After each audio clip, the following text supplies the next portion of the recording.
It was the year 1903. In a small town in the American Midwest lived a 19-year-old young man named Thomas.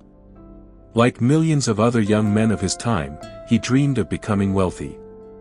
But Thomas had a unique habit. He carefully observed everyone who was considered successful in his town.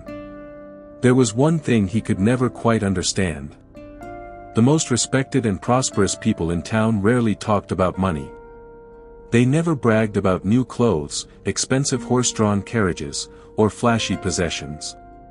Meanwhile, the people who constantly talked about getting rich often seemed to be drowning in debt. One day, Thomas asked his father, "If money is so important, why do the richest people in this town talk about it the least?"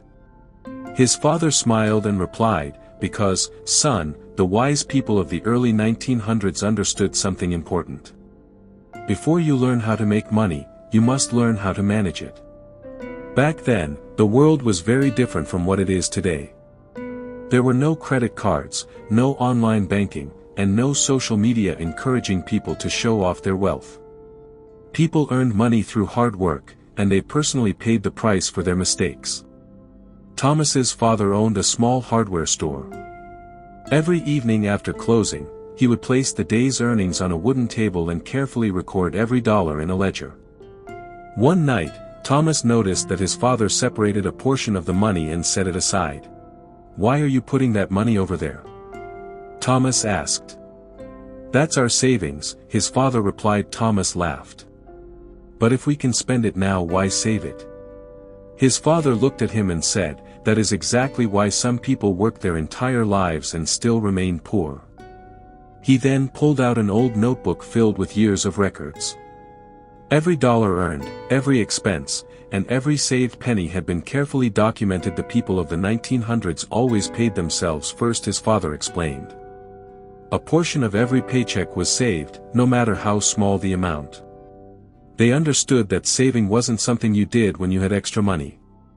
Saving was a habit. Thomas found that idea strange. He believed people saved only after they became wealthy.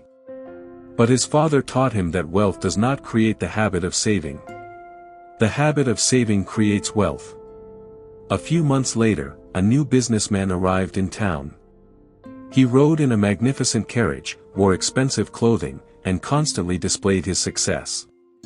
The townspeople were impressed, and Thomas was impressed as well. "That man must be very rich," Thomas said. His father simply replied, "We'll see." 2 years later, the same businessman was buried in debt and quietly left town. Confused, Thomas asked how could that happen. His father answered, because he spent his money trying to look rich instead of becoming rich.